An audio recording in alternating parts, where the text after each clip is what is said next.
Hello everyone. इस video का topic है इलेक्ट्रिक चार्ज, जिसमें हम इलेक्ट्रिक चार्ज से संबंधित मुख्य 3 बिंदुओं पर डिस्कस करेंगे। सबसे पहला है basic concept of electric charge, दूसरा है डिफिनेशन ऑफ इलेक्ट्रिक चार्ज और तीसरा है टाइप्स ऑफ इलेक्ट्रिक चार्ज। चलिए स्टार्ट करते हैं इलेक्ट्रिक चार्ज के बेसिक कॉन्सेप्ट से। इलेक्ट्रिक चार्ज का बेसिक कॉन्सेप्ट हम ग्रीस में घटित हुई घटना से करते हैं। क्या घटित हुई थी ग्रीस में, कौन सी घटना घटित हुई थी? तो आज से लगभग 2500 वर्ष पूर्व ग्रीस में एक घटना घटित हुई और वो घटना ये थी कि जब एम्बर को ऊल के साथ रब किया गया। क्या किया गया? रब का हिंदी मीनिंग है घर्षण। जब एक दूसरे के साथ रब किया गया तो एम्बर छोटे छोटे लाइट पार्टिकल्स को अपनी तरफ अट्रैक्ट कर रहा था। लाइट पार्टिकल्स को या फिर लाइट ऑब्जेक्ट्स को अपनी तरफ अट्रैक्ट कर रहा था। इसका मतलब ये हुआ कि इनके पास एक नया रबिंग के बाद इनके पास एक नई प्रॉपर्टी डेवलप हो गया, न्यू प्रॉपर्टी, या फिर आप इसको पावर भी कह सकते हैं कि एक नया पावर एम्बर के पास डेवलप हो गया रबिंग के बाद। लोगों के लिए एक नया था, और जब रबिंग के बाद ये छोटे छोटे पार्टिकल्स को अट्रैक्ट करने लगा अपनी तरफ, तो इस एम्बर को रबिंग के बाद इसका नाम दिया गया इलेक्ट्रीफाइड। कहा गया कि ये एम्बर अब इलेक्ट्रीफाइड हो गया या फिर ये इलेक्ट्रिकली चार्ज्ड हो गया। Electrically charged.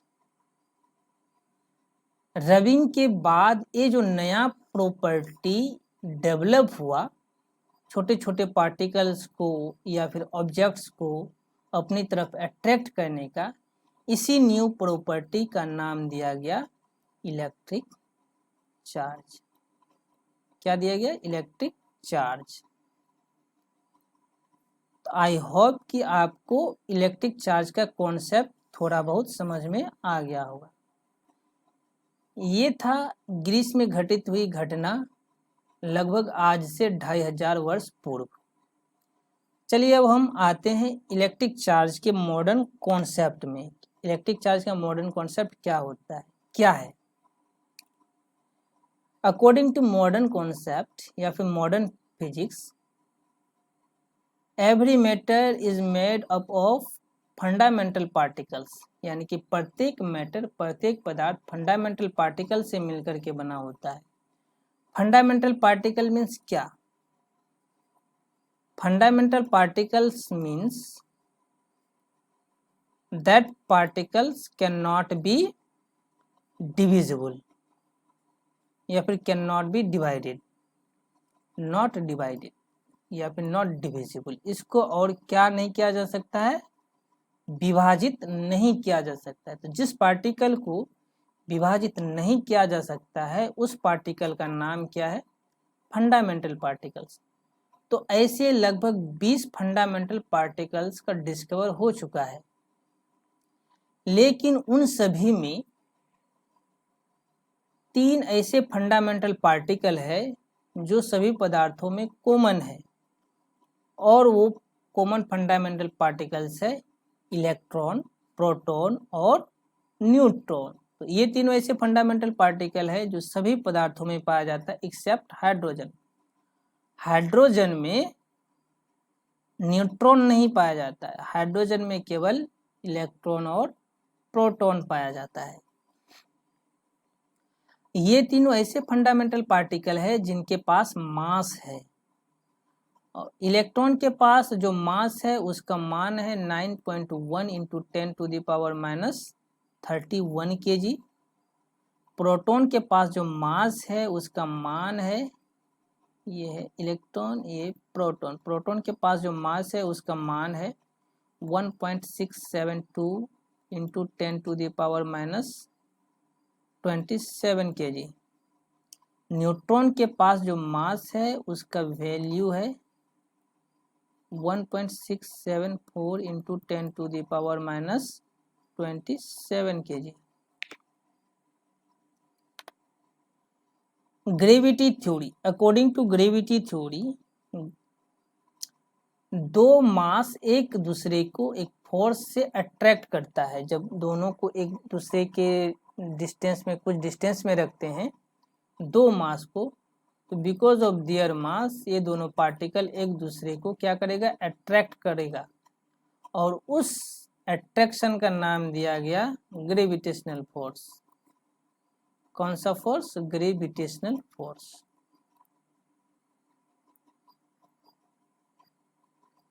सिमिलरली एक इलेक्ट्रॉन, दो इलेक्ट्रॉन को 1 सेंटीमीटर के डिस्टेंस में रखा गया। इन दोनों के बीच दो इलेक्ट्रॉन लिया गया और इन दोनों इलेक्ट्रॉन को 1 सेंटीमीटर के डिस्टेंस में रखा गया।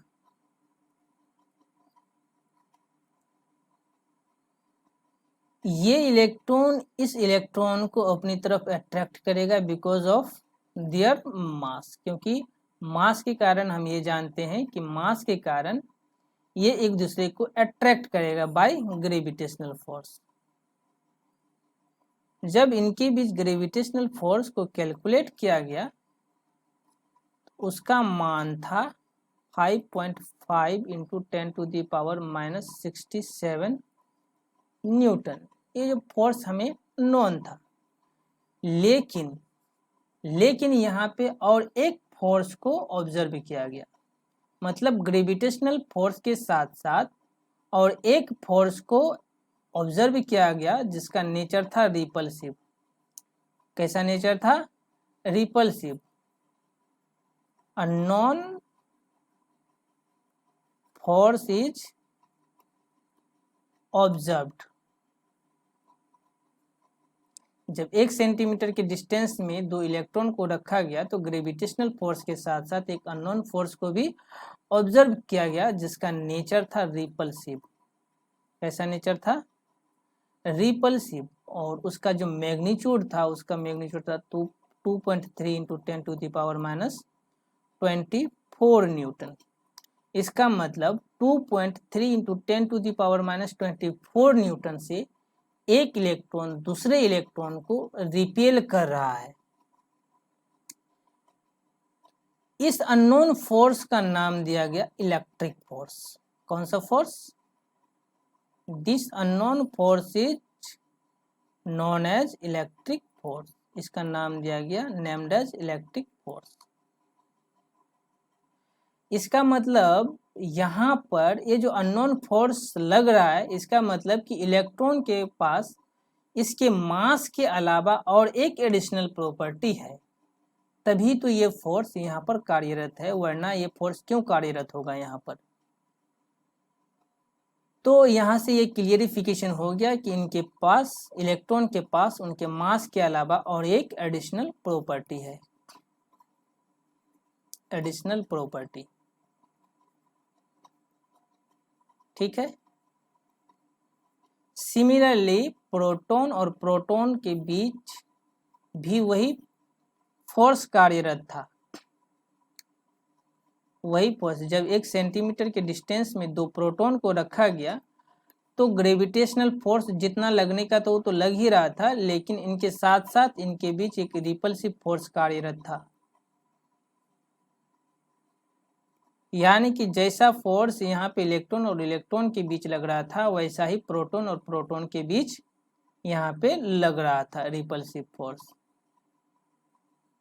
इसका मतलब इलेक्ट्रॉन और प्रोटॉन के पास एडिशनल प्रॉपर्टी है, यानी कि इसके पास भी एडिशनल प्रॉपर्टी है, प्रोटॉन के पास भी। ये जो एडिशनल प्रॉपर्टी है इलेक्ट्रॉन और प्रोटॉन का, उनके मास के अलावा, इसी एडिशनल प्रॉपर्टी का नाम दिया गया इलेक्ट्रिक चार्ज। Electric charge.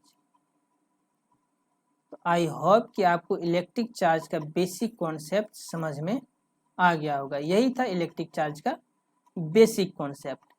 लेकिन न्यूट्रॉन के बीच में केवल एक ही तरह का फोर्स ऑब्जर्व किया गया जो कि अट्रैक्टिव नेचर का था, और जब कैलकुलेट किया गया तो ये ग्रेविटेशनल फोर्स के इक्वल पाया गया। यानी कि इनके पास न्यूट्रॉन के पास मास के अलावा और कोई एडिशनल प्रॉपर्टी नहीं है। तो यहाँ से ये क्लियर हो गया कि इलेक्ट्रिक चार्ज इलेक्ट्रॉन और प्रोटॉन के पास है, जिसके कारण इलेक्ट्रॉन और इलेक्ट्रॉन के बीच रिपल्सन हो रहा है और प्रोटॉन के बीच भी रिपल्सन हो रहा है। यहाँ से ये क्लियर हो गया इलेक्ट्रॉन और प्रोटॉन क्या है, चार्ज्ड पार्टिकल है। क्योंकि इनके पास चार्ज है, इसको कहा गया चार्ज्ड पार्टिकल्स। और न्यूट्रॉन क्या है, ये न्यूट्रल है, इनके पास कोई चार्ज नहीं है, ये उदासीन है, इलेक्ट्रिकली न्यूट्रल है। तो आई होप कि आपको इलेक्ट्रिक चार्ज का बेसिक कॉन्सेप्ट बढ़िया से समझ में आ गया होगा। यहीं तक था इलेक्ट्रिक चार्ज का बेसिक कॉन्सेप्ट। अब आते हैं हम इलेक्ट्रिक चार्ज के डिफिनेशन की ओर। तो हमने इलेक्ट्रिक चार्ज को इस प्रकार से डिफाइन किया है कि electric charge is a property. इसको आप फंडामेंटल भी कह सकते हैं कि ये फंडामेंटल प्रॉपर्टी है। Fundamental property of an electron और प्रोटॉन और matter due to which there is a repulsion between two electrons और two protons and there is a attraction between electron और एंड प्रोटॉन। यानी कि इलेक्ट्रिक चार्ज इलेक्ट्रॉन या proton या किसी matter का फंडामेंटल प्रॉपर्टी है, जिसके कारण दो इलेक्ट्रॉन या दो प्रोटॉन के बीच में रिपल्सन होता है और एक इलेक्ट्रॉन और प्रोटॉन के बीच में अट्रैक्शन होता है। जब इलेक्ट्रॉन और प्रोटॉन को आप एक साथ कुछ डिस्टेंस में रखेंगे तो इनके बीच एक अट्रैक्शन फोर्स होगा, जो ग्रेविटेशनल फोर्स के अलावा एक एडिशनल फोर्स है दोनों के बीच लगने वाला। This is nothing but an electric force जो चार्ज के कारण लग रहा है। अब इसको आप दूसरे तरीके से भी डिफाइन कर सकते हैं कि electric charge is the fundamental property of electron और प्रोटॉन और matter which is responsible for electric force. तो जो इलेक्ट्रिक फोर्स के लिए रिस्पॉन्सिबल है उसको कहेंगे इलेक्ट्रिक चार्ज। तो ये था इलेक्ट्रिक चार्ज का डिफिनेशन। अब आते हैं इलेक्ट्रिक चार्ज से संबंधित कुछ ऑब्जेक्टिव्स में। ऑब्जेक्टिव्स ये है कि इलेक्ट्रिक चार्ज को स्मॉल क्यू या कैपिटल क्यू से रिप्रेजेंट किया जाता है।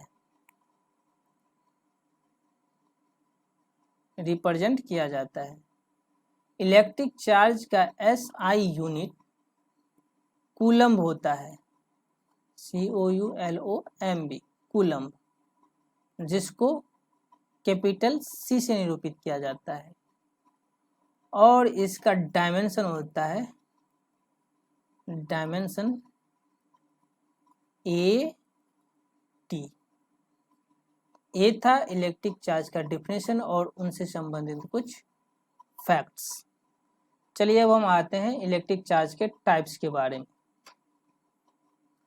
वहाँ पे हमने पढ़ा कि दो इलेक्ट्रॉन के बीच में रिपल्सन होता है ड्यू टू इलेक्ट्रिक चार्ज और दो प्रोटॉन के बीच में भी रिपल्सन होता है due to electric charge. But electron और प्रोटॉन के बीच अट्रैक्शन हो रहा है by same magnitude of force. इसका मतलब इनके बीच भी इलेक्ट्रिक फोर्स ही है। तो यहाँ से ये साबित हो रहा है, क्योंकि ये दोनों एक दूसरे को अट्रैक्ट कर रहा है, बट यहाँ प्रोटॉन रिपेल कर रहा है, इलेक्ट्रॉन रिपेल कर रहा है। तो यहाँ से ये साबित हो रहा है कि इन दोनों के पास डिफरेंट टाइप ऑफ चार्ज है, दो अलग अलग तरह के चार्ज है। Different kinds of electric charge. इसका मतलब ये हुआ कि इलेक्ट्रिक चार्ज कितने तरह के होंगे, 2 तरह के होंगे। यहाँ से ये बात पूरी तरह से क्लियर हो गया होगा। अब इस इलेक्ट्रिक चार्ज, ये जो डिफरेंट काइंड्स का इलेक्ट्रिक चार्ज है, इसका नेचर क्या होगा, व्हाट इज इट्स नेचर। इस नेचर को जानने के लिए एक इलेक्ट्रॉन और एक प्रोटॉन को एक स्मॉल वॉल्यूम में कैप्चर कर लिया गया। क्या कर लिया गया, कैप्चर।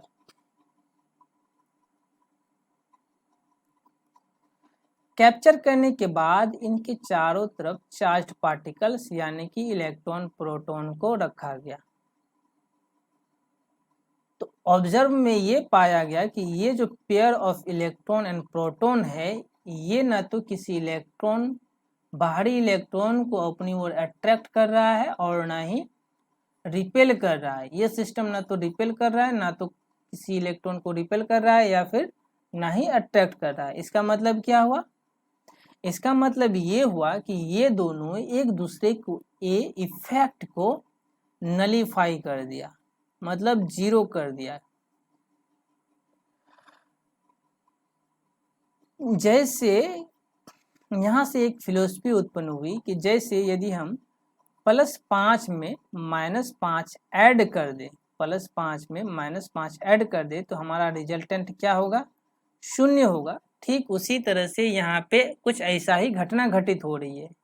इसका मतलब यहाँ से एक बात क्लियर हो गई कि दोनों के पास equal magnitude of electric charge है।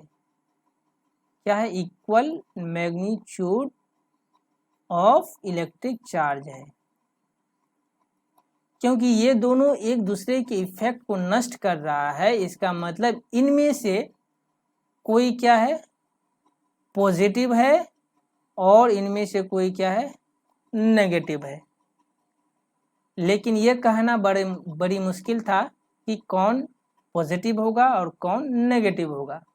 इसीलिए आर्बिट्रेरीली ये कहा गया कि इलेक्ट्रॉन के पास जो चार्ज होगा वो नेगेटिवली चार्ज होगा, यानी कि नेगेटिव चार्ज होगा। इलेक्ट्रॉन के पास नेगेटिव चार्ज होगा, ये मान लिया गया। और प्रोटॉन के पास क्या होगा, पॉजिटिवली चार्ज होगा। कैसा चार्ज होगा, पॉजिटिव चार्ज होगा। यानी कि इलेक्ट्रॉन अब हो गया अब से नेगेटिवली चार्ज्ड पार्टिकल, और प्रोटॉन हो गया पॉजिटिवली चार्ज्ड पार्टिकल। तो आई होप कि आपको टाइप्स ऑफ इलेक्ट्रिक चार्ज के बारे में पूरा क्लियरिफिकेशन हो गया होगा। इलेक्ट्रिक चार्ज 2 तरह के हुए, पहला पॉजिटिव चार्ज और दूसरा नेगेटिव चार्ज। और आर्बिट्रेरीली इलेक्ट्रॉन के चार्ज को नेगेटिव कहा गया और प्रोटॉन पर जो चार्ज है उसको पॉजिटिव कहा गया।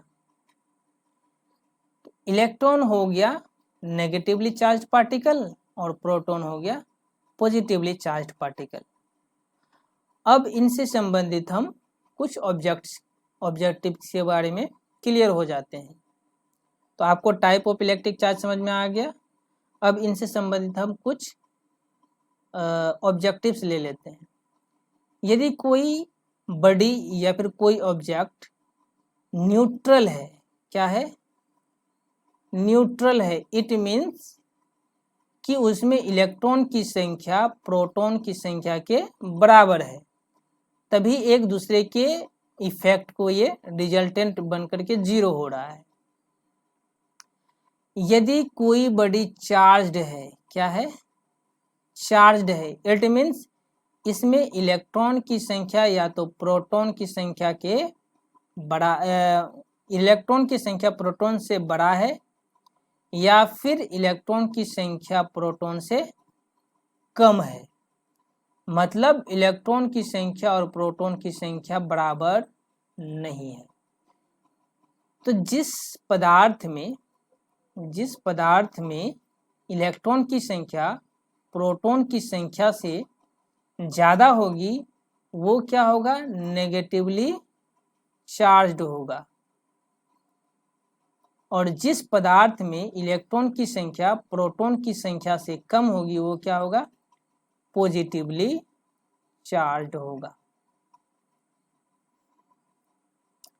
आई होप कि आपको ये भी क्लियर हो गया होगा कि कौन पदार्थ पॉजिटिवली चार्ज्ड होगा और कौन पदार्थ नेगेटिवली चार्ज्ड होगा। यदि कोई पदार्थ पॉजिटिवली चार्ज्ड है इसका मतलब कि उसमें इलेक्ट्रॉन की संख्या प्रोटॉन से कम है, और कोई पदार्थ नेगेटिवली चार्ज्ड है इसका मतलब कि उसमें इलेक्ट्रॉन की संख्या प्रोटॉन से ज़्यादा है, और कोई पदार्थ न्यूट्रल है इसका मतलब उसमें इलेक्ट्रॉन की संख्या प्रोटॉन की संख्या के बराबर है। तो आई होप कि आपको पूरा लेक्चर अच्छे से समझ में आया होगा। यदि आपको वीडियो अच्छे से समझ में आया और अच्छा लगा तो आप वीडियो को लाइक कर दीजिए, शेयर कर दीजिए, और नीचे हमें कमेंट बॉक्स में बताइए कि आपके लिए वीडियो कैसा रहा।